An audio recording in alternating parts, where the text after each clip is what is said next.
There's so much injustice in the world. We need all voices, and I'm just one of them. There are all types of women in prison, and we're showing you the truth. We have the whole world in our show. All colors, all sizes, all different types of women, all ages. People are finally seeing themselves on television. I think the greatest thing that Orange is the New Black gave me was my voice. We've broken so many barriers that I cannot stay quiet. Why did it take so long to have a show like this? Hollywood is very behind. I want to open the doors for people like me, the underrepresented person in Hollywood. I thought you had to be beautiful to make it in Hollywood, and you could be beautiful and still ugly. It's not about the way you look like, it's about what you give, you know, about who you are. No voice is too small. If you believe something is wrong, speak up. And if you get in trouble, at least you know you're fighting for a cause.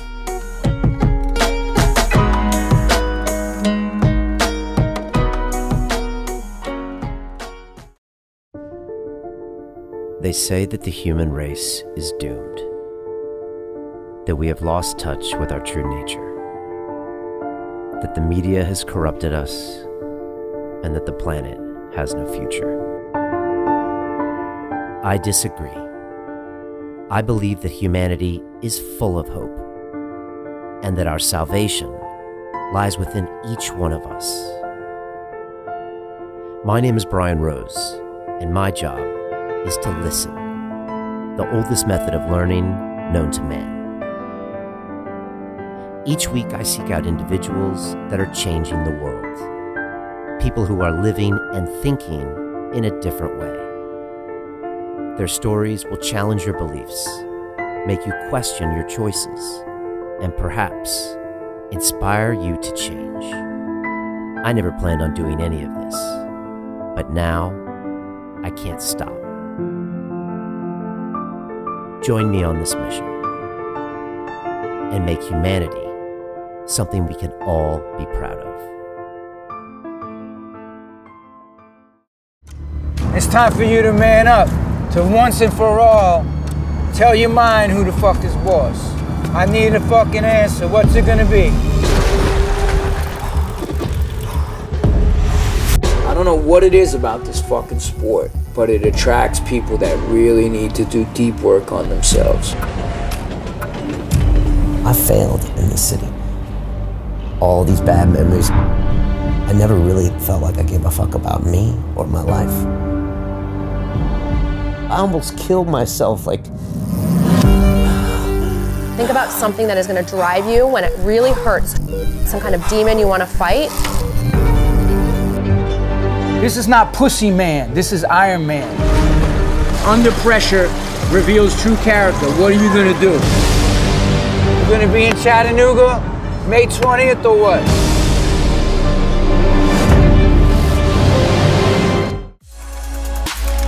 You know Jackie Cruz as Flaca Gonzales in the Netflix original series Orange is the New Black, but what you didn't know is that she really struggled in Hollywood to even make it as an actress and barely got this role that literally changed her life. And now she is a big activist when it comes to gender rights, immigration reform, and the entire LGBTQ community. She's got an incredible story, spending a lot of time growing up in the Dominican Republic. And let's be honest, Orange is the New Black gives us a whole new idea of the face of the female in Hollywood. They no longer have to be extremely beautiful to be compelling characters, and I love the work she's doing with the series, and I'm sure you are huge fans too.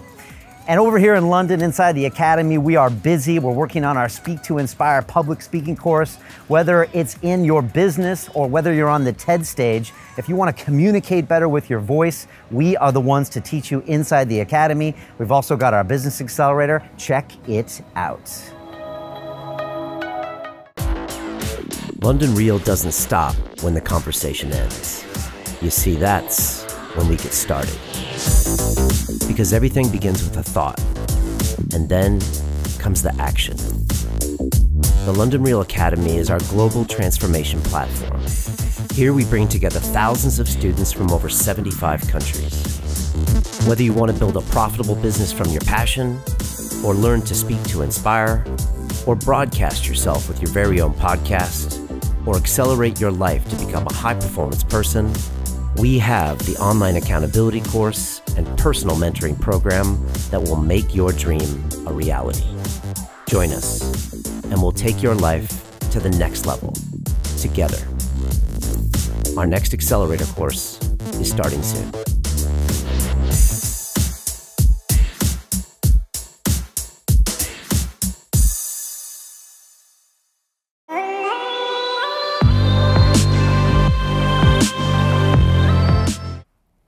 This is London Real. I am Brian Rose. My guest today is Jackie Cruz, the actress, singer, and activist. You are best known for your role as Marisol Flaca Gonzales in the Netflix original series Orange is the New Black, which is about to start its 6th season. Your activism focuses on prison reform, immigration, LGBTQ rights, and gender inequality. You've also just released your first single, La Hora Loca, from your upcoming solo debut. Jackie, welcome to London Real. Well, thank you so much. You were really good with the Spanish. You said Marisol very well. You like that? Yeah. Yeah. From San Diego, so I, grew up, You have a lot of Spanish. Yeah, and learning the language, and so, yeah, I love it. Yeah, thank you so much for having me on the show. No, it's my pleasure. How is London treating you, and what does this city kind of mean to you? What does it represent, and when you get here, what's it feel like? Well, it feels very New York to me, and I feel like New York definitely stole a lot from you guys. So I guess I feel really comfortable here. The fashion, you guys love fashion, and I can't wait to go shopping. I just got here. My luggage is over there in the corner. So I've only been in London a few hours, and here maybe 2 days last time I was here, so I didn't get to enjoy London. So tonight is the game, and everybody keeps telling me I need to go out and feel that energy. So I'm gonna really enjoy London tonight. Yeah, you're gonna get something that you won't feel probably for a long time. Yeah. England's nearing the finals of the World Cup. They created the game of football, as they like to remind people. Yeah. And I think the last time they won was in '66. So that's what I heard. It's gonna be crazy. Yeah. They're shutting down all the roads. Yeah, it was hard to get here, but I'm here. Yeah, you're here. You were just in Germany, and you were in Berlin, and then you were at Cologne. Yes. For the Pride Parade. What was that whole experience like? Oh my gosh, it was incredible. I mean, I got to go share that experience with a few castmates, Danielle Brooks and Natasha Lyonne. And man, it was just so dope in Cologne. We stayed at a beautiful hotel in front of the cathedral, and I got to put a little locket in the bridge, love locket. It was just really cool. I got to experience the people, and they're so kind, and LGBTQ community is so incredible, and I love all the support they give our show, and to go and receive their love and to give out love was just a beautiful thing. What's it like, for them to meet you? I mean, the show really, is that a voice that was never expressed as far as kind of who they are? And since it's long-form content, I mean, you guys are representing a lot of these discussions and arguments and nuances of this culture, right? I mean, what's it like to represent that? Well, I'm shy, really. I think the greatest thing that Orange is the New Black gave me was my voice, really. And I have this platform now that I get to, talk about what I believe in and fight for what I believe in. And before I was maybe a little shy and insecure and never talked about politics, no, I don't get involved in that. And then I had to, you know what I mean? I'm on a show that brings awareness to these problems, prison reform, equality, LGBTQ, all these, things that we need to talk about. And we've broken so many barriers that I cannot stay quiet. So I think, the best thing that Orange gave me was my voice. And I get to share my own story. I've been through a lot. And it's kind of cool to, before I didn't like talking about, my past, but after I shared my story, people seemed to, feel like, wow, she did it, maybe I can do it too. And I think it's just so beautiful to feel that I, can inspire people because of, my past. Talk to me about the conversations in Germany versus, say, LA or New York, which I know you spend time in. Like, are people talking differently, especially, at the Pride Parade? Does it feel like a different vibe? Or at the Pride Parade, we just danced. Okay, it was a lot of booty pop it, a lot of, you know, we got to dance to my song too, which was amazing. Hora Loca, which is available, you know, in all digital platforms. Nice. I gotta, you know, put that out there. Yeah. And it was like Natasha's first time hearing it. Danny's heard it maybe once, and they were all so proud of me, you know. Natasha was like, your win is my win, you know. Danny was so proud of me too, because she's also a singer, and she's been believing in me since day one, and I believe in her too, you know what I mean? So it was just cool to share that experience with your castmates, and, you know, I've seen them grow so much too. So it's, you know, I feel like Orange is the New Black. I was such a kid when I started, and I've grown up just like Flaca. Like, I feel like she's maturing through the seasons just like me, you know, and they write a little bit of you in your character. So I'm just really excited about this season too, and what Orange is the New Black has done for me in my life. You know, it's opened so many doors, even including, like, you know, activism. I work a lot with Carmen Perez. I don't know if you know who she is, yeah, I do. Right? Yeah. She's my mentor, and she's the one who gave me, like, the confidence and the strength to, like, know what I'm talking about. And definitely, you know, she inspires me to fight for what is right. And there's so much injustice in the world that we need all voices, and I'm just one of them. Why is that show so popular? Yeah. You must ask yourself that sometimes. You know why? Because people are finally seeing themselves on television. Representation, that's why it's popular. I'm gonna be honest with you. I can't tell you that I grew up, you know, I grew up in the Dominican Republic. I was born in Queens, but I grew up until I was 15 in the Dominican Republic. And there wasn't anyone on TV, in American TV, that I could say that I looked up to, or say, oh, I can do that because she's doing that. You know, it felt impossible, but, you know, I had this impossible dream, and my mom said, you know, you have the talent, so let's move to LA. And we moved when I was 15. But I studied, you know, since I was 7 years old, and I played, you know, an instrument, the saxophone, for 10 years, you know. I was the nerdy girl in the marching band.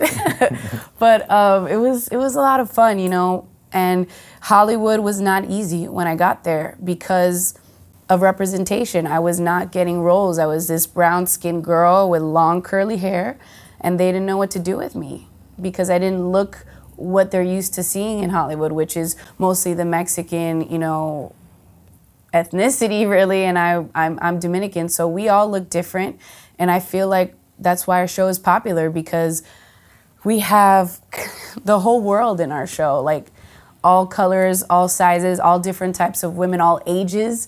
There has never been a show like this. And we pioneered not only in diversity, but, you know, binge watching and, you know, global streaming. I feel like that's what Netflix did. And we were the guinea pig, and I'm so happy. I feel like the godmother now. We all do, because, you know, when we go to the Netflix parties, everyone is so excited to meet us, because besides us and House of Cards, we're like the ones who kind of started Netflix. I mean, it's the most watched show on Netflix. Right? Yeah, besides, well, now Stranger Things, but yeah. Well, I think, yeah, our fans love us. Hello. And they continue to love us and show support. I mean, 6 years doing this show. We have so many stories to tell, and who knows how long it will go. But if it doesn't go any longer, if it does, I'm just blessed that it went this long. And you know, I learned so much, and I grew up, and I'm inspired by Genji and all the writers from Orange is the New Black. Written by women, produced by women, mainly strong female characters, long-form content. Yeah. I mean, you know, this is a rarity, right? And it comes through on the screen. Yeah, right? It does. It's authentic, because Jenny Houston didn't choose you because of the way you looked. She chose you because of what you brought to the table and how she felt when you spoke those lines, you know. And I remember going in, and I was told to wear no makeup, and that was already hard, you know, because in LA, in Hollywood, you feel like you have to be beautiful, you know, because that's all I saw growing up. And I was told to come in with no makeup and with these 2 lines, and I missed acting so much because I quit because I wasn't the right type, so I focused on my music. That's what made me move to New York. And it was my first audition after 5 years of not auditioning, and I booked my dream role, which I feel that I worked my whole life to get there. And it's meant for, I felt like that our roles are meant for each and every one of them, us who got it, because we all have a different story and we're all making something out of whatever Orange did for us, you know? In your TED Talk, you said that you look to women who lead with their hearts and not with their looks. Can you explain that? And is that who you're working with on the show? Yeah, like we all of us on the show lead with our hearts. I mean, I'm telling you, we're raw. Like, okay, Flaca wears eyeliner, maybe lipstick once in a while, but honestly, she leads with her heart too. And I've grown so, I've become confident playing Flaca because, like I told you, I wasn't the cool kid in school. She was. I got to play that, you know. I got to kind of live out my dream. She was my alter ego. I got to be popular, you know. It was really cool to experience, you know, that life, you know, Flaca's life, and I feel like we do have a lot in common. She's ambitious, just like me. She tries to find the light in a dark place, kind of like I did when I was in the hospital. At a point, I was very depressed, but I had to find that light, you know, and that light happened to be this 8-year-old little girl who is still in a wheelchair, and we're still friends. Melly Moreno, I love you if you're watching. I'm sure she is. And I've written a song about, you know, how she kind of saved my life and saw the strength in me and my heart and told me I was beautiful when I felt ugly. And that was, I think, the most important thing she ever did for me, that, you know, made me believe in myself and gave me the strength to carry on and continue my dream and not put a limit in you know, the time limit in my dream.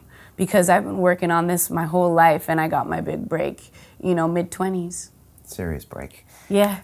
You said this. I won the lottery, I have to say. Right, yeah, but then also you kept winning, so we'll get into that. But this represents real women, right? I mean, this show shows all sorts of different types of women. And again, it's not this typical Hollywood archetype where, sure, they might have a character, but they're always super pretty, or there's something, or something, or something. I mean, and that's why people are watching it, because it's real and it represents their moms and their grandpas and their aunts and, you know, different sexuality issues and gender and all that stuff. How come it took so long for something like that to happen, and it also hasn't really been recreated very well? How do you guys have the magic stuff? Genji Cohen is the magician, Genji and Jen Houston. I mean, creating such an incredible cast, believing in us, giving us a chance. You know, this is most of our big breaks. There was only like maybe 3 or 4 known people in the show. Laura Prepon, Kate Mulgrew, Natasha Lyonne, and maybe Jason Biggs, you know, and I believe it was scary going in there and be like, oh my God, this is real. First, we thought it was just, you know, a web series. Netflix is something that wasn't big at the time. I mean, even when I got the role, my mom's like, I'm gonna have to pay to watch you. Like, this is ridiculous, you know? Now she's happy, you know, but before it was just like, she didn't understand. And all of us didn't understand. We would sit in a room and say, what do you think is gonna happen with this show? You know, and it's just like the writing and the casting and you know, and also the set. Like, yeah, I'm playing a woman in prison, but also, you know, she's not stereotyped. Maybe she might look it because, you know, we're in prison and she's wearing this eyeliner. Maybe it's a facade. It's for her to look hardcore, but internally she's sweet and she loves her best friend and she's just trying to survive in there and even trying to make the best out of it. You know what I mean? Maybe it's her, you know, her silly YouTube channel, but again, she's looking for the light in a dark place. And, you know, she's a leader. And I feel like I'm also a leader. And I've grown just as much as Flaca has grown on set.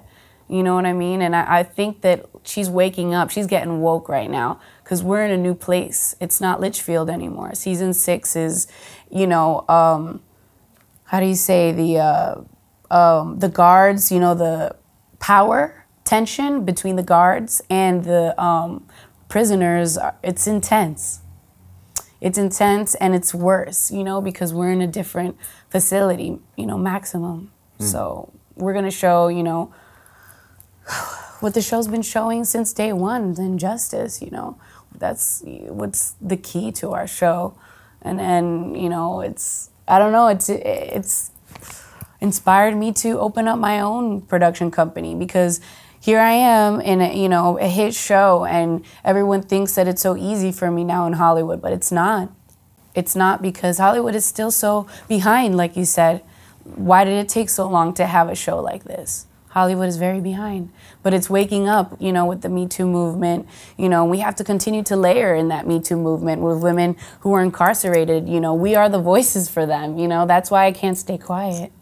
Talk to me about the incarceration and the fact that, you know, most of the show happens in a prison. And I guess we're always kind of fascinated with prisons, right? And I guess maybe it cranks up the volume on everything that happens there. Everything's more intense. Why do people like to watch that? And what have you learned about prisons? And then what do you think about with prison reform and how we need to look at people in prisons? Well, this is the whole thing. I felt like being on this show, it changed my mind completely. Yes, I visited prisons before. Yes, I've had family in prison before. And of course, I was like, oh my God, they're terrible. They're bad people. They're this, they're that. This is what our show does. You get to see the human. You get to see why they got in there. You get to see the injustice. Like literally, you could go to prison for something really small and you could get stuck in the system. You know what I mean? I am actually speaking to someone in there right now, and it's terrible. And she made one mistake, and anyone could have made that mistake. And now she is not treated like a human. They treat her like an animal. And it's true. It's messed up, and guards, you know, not all of them are good. You know what I mean? Just like there are bad people in prison and there are bad people outside of prison, you know. But I believe there are a lot of innocent people in prison, and it's beautiful to watch their stories, and instead of judging them, get to know them first. And I never feel like my show is like, I'm a show and it's about women in prison and it's a stereotype show. I don't feel that at all, because it's reality. There are all types of women in prison, and we're showing you the truth. You know what I mean? And I feel like maybe we're bringing awareness. I mean, for Obama to talk about Orange is the New Black, that, you know, when we first came out, that was huge. That to me seems like, you know, people are watching, and we're bringing awareness and we're starting conversations. Even in the LGBTQ community, like I get emails from little girls saying, you know, I watched this show with my mom and it, you know, helped me come out to my family, and they understand me and I'm not alone, and all these, you know, beautiful things. And we've inspired TV pretty much, you know. People are starting to make more diverse shows and all types of shows, and it's just really cool to be a part of the beginning of that, you know. I think it's just so it's a long form storytelling, so they can really get to know who you are and the nuances of your character. And now you're kind of the heroes to some of these little girls and little boys that kind of want to understand. I mean, you're probably, these characters are some of the few ones they've actually been able to spend a lot of time with and understand who they really are, not just a movie or something. I mean, in a movie, you only have so much time. Yeah, you kind of don't remember so much. Yeah. It always has to be limited, right? That's why I feel like, especially with this binge watching, people are like, you made it overnight, because season 1, literally, the next day, people knew who I was. That's crazy. Yeah, but it took me like 15 years to get there. Right. And I want to hear about your story. We're going to go through this for sure. Prison reform, if there's one thing that you think people should just think about or focus on when it comes to prison reform, what is it? Or is it just the fact that we should try to look at these people differently? Yeah, that's the thing. You need to maybe, look at them. They're just like us. We're human beings. Like, I know that there are bad people in the world. I understand this. I get it. And you need, you know, but locking people up in a box is, it's just insane, you know, no windows, you know, like, it's just, I'll tell you a story. It was Christmas time. I'm a part of, you know, I work a lot with the Women's Prison Association, besides the Justice League with Carmen Perez. And this woman, you know, was arrested during Christmas. And it was just, maybe it was something that she knew. You know, if you know something and you don't, you know, talk, you know, turn them in or something, you could get in trouble. So that's why she was in there, because she didn't snitch, right? So she was arrested during Christmas, and a lot of people were not there. So they didn't bring her water. So she had to bathe with milk for 5 or 6 days during Christmas. And she was a teacher, you know, she's a good human being, you know, she made a mistake. She told the truth, really, and she got in trouble for it. You know what I mean? And it's just heartbreaking how easily you can get trapped in the system. And she ended up going to Max. You know, and things get worse. Things always get worse there. Yeah, and I don't really want to get too into it because there's so many stories. This one girl was getting beat up by 2 women, and she threw a rock at them, defending herself, and she got arrested for assault with a deadly weapon, and she's just protecting herself. You know, there's just so many things that you could go in there. I mean, even my own character, Flaca, she got arrested for selling fake acid. I mean, a teenager. And now, Flaca's in Max. So I'm telling you, you just get stuck in the system. And if you looked at them different and you felt for them and you knew who they were, maybe things will change. And that's what the show is about. And this next season, you're going to a maximum. So everything, the intensity just gets It's just like up. season 1. At least in season 1, at least for my character, I can't talk for anyone else. She was already comfortable there. She was just like, she knew who she was. Her first scene was fighting, tasty, you know what I mean? She was established. Now we're like fish out of water. You know what I mean? It's like all these, you know, different things happening, you know, and you feel alone. And I think the hardest thing is not having, you know, I can't even go in too deep because, you know, I get in trouble. I love my job. You said before that being on the show is a lot like a master class. Yeah. And can you tell me what it's like being on set, being around the writers and actresses, or what did you mean by that? What I mean about a master class is, you know, it was my big break. I mean, I did 2 things. I had two things that I did before Orange is the New Black. I did The Shield, 2 lines, rape victim. Terrible. Right. And then I played the gangster's girlfriend, and it was 1 line, and it was no, and then I started to cry.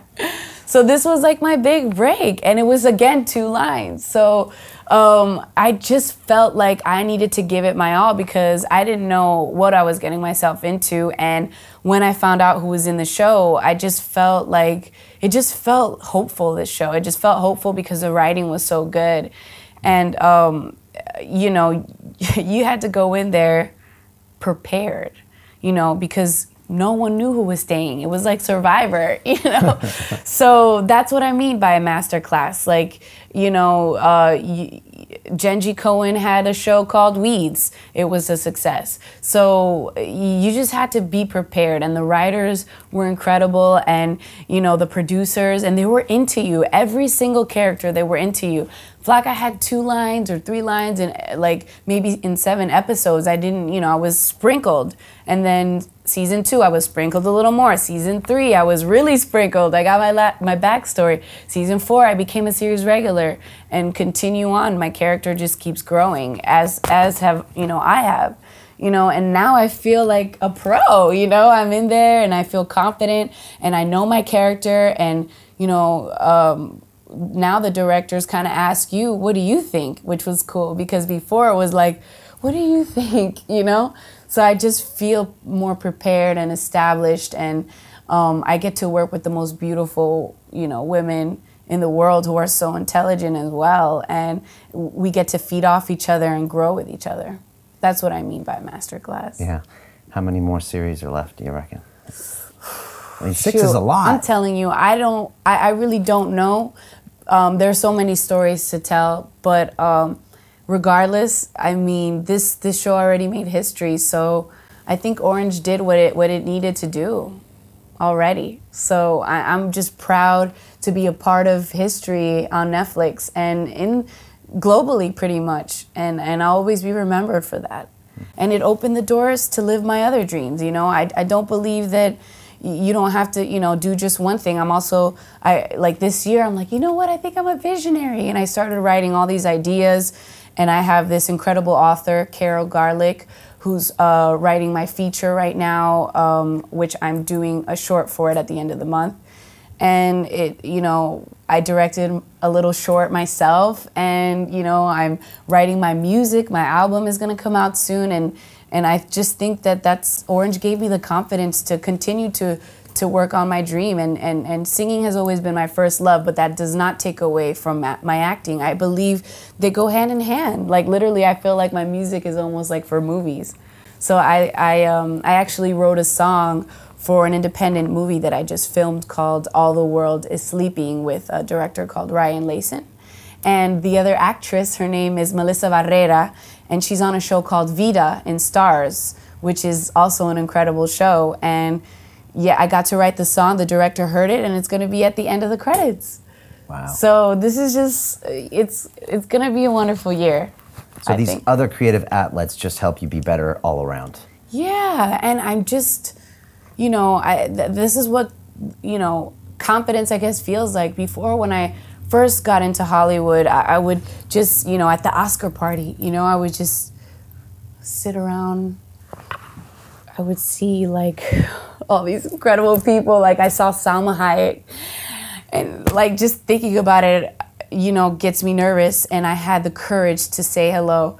And I was like, Salma. And she's like, yes, because, you know, she's tiny. And she's like, who are you? And I said, I'm Flaca, and I'm on a show. I'm Jackie, not Flaca, and I'm on a show called Orange is the New Black. And she's like, oh, who do you play? And I said, Flaca. She's like, I don't watch the show, but I'm going to watch it now because of you. And I was like, oh my God. And I just thanked her. I said, you know, people don't give you enough credit. You've opened the doors for so many Latinas, and I just want to thank you. And then she thought that was so sweet, and she was like, you know, someone grabbed her arm, and she's like, bye, you smell so good. And I'm like, oh my God, thank you. But like, you know, that was the kind, you know, woman, but everyone else was just a little cold, you know? So it just felt really cool to like meet someone like her. And I sent her flowers the next day, and I wrote her a note. And you know what she did? She took a picture of the flowers and my note and posted like a picture of me almost looking like a superhero. And she said, I'm so proud of our future, of our Latinas. And she wrote my name, and she's like, watch this girl, and you know, she's the up and coming. And I was just like, wow, Salma Hayek. So that was like a cool experience. But you know, I just felt like I didn't belong. And you know why I feel that way? I feel like I'm just really authentic and really real, and a lot of people aren't real in Hollywood. And I feel like that's why I felt scared. But now I don't care.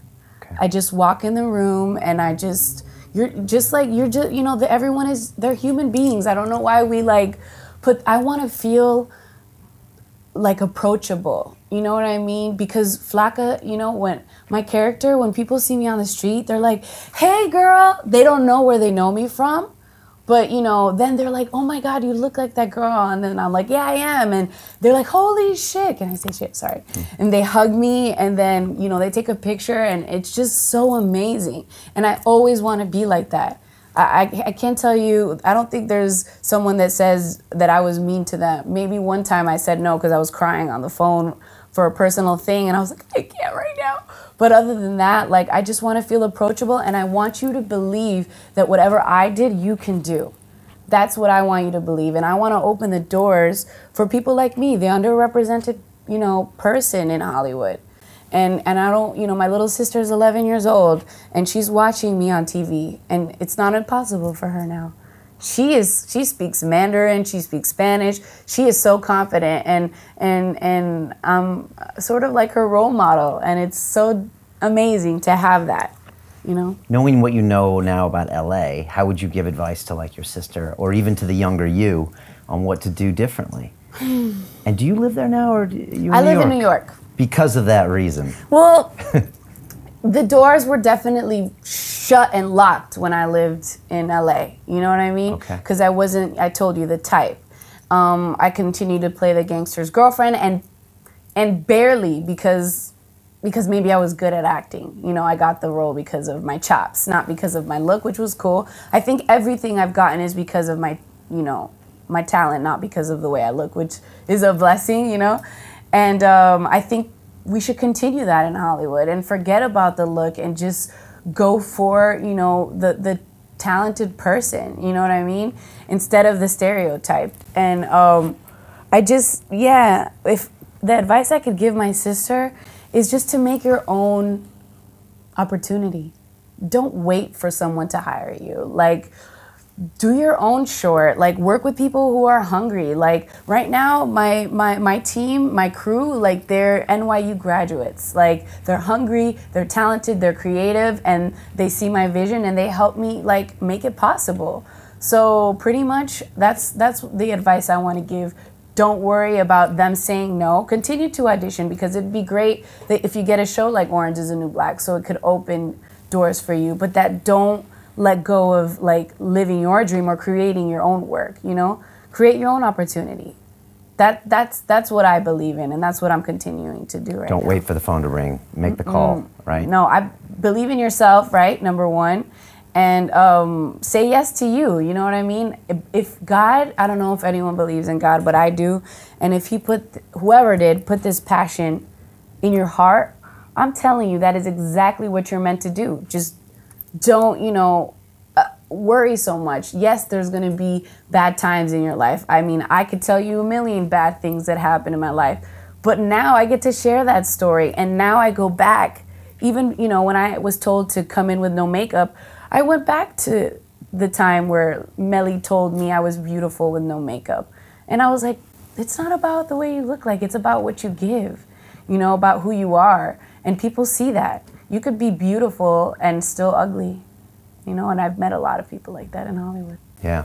I want to hear a bit more about your story. Okay. Because in my opinion, there's a reason you're here and on this show, and it has to do with some things that happened to you when you were younger. Mm-hmm. And I think that gave you a character and maybe a depth of your acting that is why you're here today.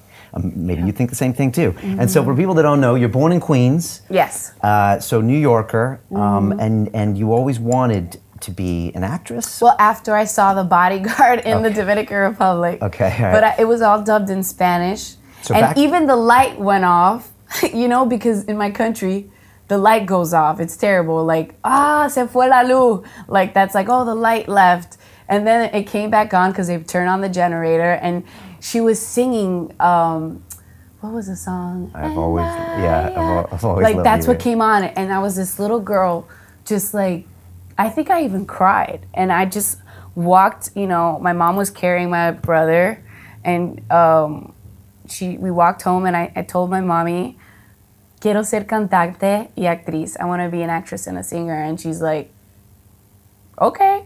So she put me in classes, and she saw, that I had something. So that's pretty much what sparked it, you know what I mean? How old were you then? Selena, I think I was 6 or something. Okay. And then Selena, passed away, Selena Quintanilla. Yes. And I think I watched her last performance at my abuela's house, my grandma's house, sitting on the floor, her old TV, and I was just mesmerized by her dance and her singing. She's a big pop star, right? And she died young. 23 years old. Right, and I saw that she was, from Texas, but also Mexican, and she got to sing in English, but not too much, not too much in English, but also Spanish. And that was something that felt, possible for me. And now, maybe 15, years later, I did a cover for her, Como la Flor, for her 20th death anniversary, and her family saw it. And they invited me to pretty much like this concert that they have every year for Selena, a festival. And I got to sing with Los Dinos, which is her sister who hasn't played the drums in maybe 7 years, and her brother. And I got to sing Como la Flor with Los Dinos. And at the end, I started to cry, because having Selena fans like you is probably the best compliment you can get, because she's so incredible, and people are very judgmental about who sings her music. And after I sang, they were screaming Flaca, which was kind of incredible for me, because they knew, Flaca's a part of me. So if you know Flaca, you kind of know me a little bit. She's a little feistier. She says what's on her mind a little more. She's a little more confident than I am, maybe a little too confident, but I really, appreciate, what this show has given me. And it brought me to sing with like Selena's family. Who was an inspiration for you as a little girl. Yeah. Right. I saw a movie about her, a made-for-TV movie. Yeah, Selena. Yeah. J-Lo played her. Yeah, J-Lo. Yeah. It was really good. Amazing. So she inspires you. You're down in Dominican Republic, but is there a bit of a New York kid down there? I mean, that shaped you. Oh yeah, every summer I go to New York. I talk a lot with my hands because I was raised with my Italian family. Okay. Sitzi and Uncle Peter, they're probably watching. Hi Sitzi, I love you. They live upstate, and every summer, if I was a good girl, I would leave the DR and go visit them. Okay. And I believe I did 5th grade with them and a little bit of high school with them, and then I moved to California when I was 15. Okay. What did New York give you? New York gave me, wow, it's just, you feel like New York, like you walk those concrete streets, like you take the subway everywhere, you're like, you feel the people every day, you see talent every day, like people are amazing, like I've seen like 20, like while I'm walking, to work, because usually I take the train to go to the studio sometimes. In the beginning, now that I have a car, now they like pick me up, which is cool.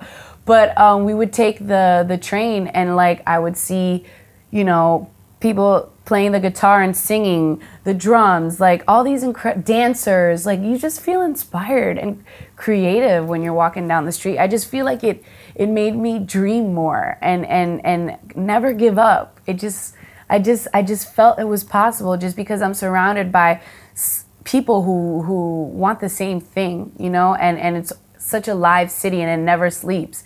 And I haven't slept in a minute. I literally went from, Orange is the New Black to making my album to, who knows what's next. Right. And so with New York City, you're surrounded by hustlers. People are making things happen. That's what it gave me, hustle. Right. And you can believe it happens. You can believe you can make it happen when you're there, right? And like everyone's in your face on the street and they're all there. And if they're in Manhattan, they're chasing some kind of dream, right? Right. Yeah, okay, I agree And with it's that. also really cool that it's all different types of people. Like there's business, it's not all actors, Yeah. That's what's cool and different about LA. It's like when you go to dinner in LA, there's a director, a filmmaker, an actor, the waiter is trying to be an actor. Everybody's doing the same thing, which just seems kind of boring to me. So what New York just gave me I was so versatile, and it just felt so alive. And the theater world, you just go and watch people share their heart and soul in the theater, and it's just so beautiful. Yeah. You just get so inspired. Yeah. And I think my first Broadway show was later in life, and it was Danielle Brooks took me to see Rocky. For the first time I ever went to Broadway was with Danielle. And she ended up being in a Broadway show, The Color Purple, which she killed, and I believe she was nominated for a Tony. Wow. Yeah, no, New York has the rawness. If you just get on a subway car, you'll see different shapes and colors of people, different occupation. Yeah. I was there recently, and I was reminded how much I loved it. Not like LA. So you moved to LA when you're 15. Your mom takes you there to help you pursue your dream. Right. Straight up? Straight up. She was My mom a wouldn't have done doctor. that for Well, me. she was a doctor in the Dominican Republic. So when we moved to California, she became no one, because they don't really accept that unless you take all the courses, which she did, and even after she passed all that, they didn't want to accept her degree from my country. So again, she had to start from zero. So we lived in a small little studio apartment, and I went to a performing arts school called Hamilton Music Academy. I had to audition, and they're like, oh, here comes another Latina. And I'm like, please, let me try out. And, I got in, which was really cool. And I went to high school. I went to night school, I went to summer school, and I pretty much finished high school at 16. And my last year, I just did performing arts classes. Okay. And health, because I needed that to graduate, and we didn't have that in New York. Okay, what did you want to be at that point, an actress or a singer? Both. Singing was always my, first love, but the great thing about that school, like everybody does everything. Like if you're a performer, you did acting, chamber singers, dance team, we did everything. So the school kind of trained me, and my mom, put me in that school so I would have those free classes.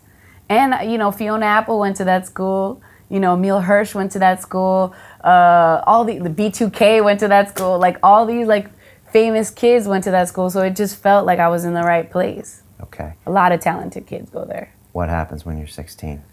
Well, let me tell you something. My teacher had her favorites too. So I never was in a play or anything in high school. I wasn't her favorite. So of course, like, your dream feels like, damn, my own teacher doesn't even want to put me like in a play. I felt like really sad, you know what I mean? But I feel like I've been working my whole life to get there. And when I moved with my mom, it was like the first time me and her lived alone. And she's really young, you know, so she's like my sister. And everywhere we go, she's like, oh, she looks like your sister. Like, I'm over it, really.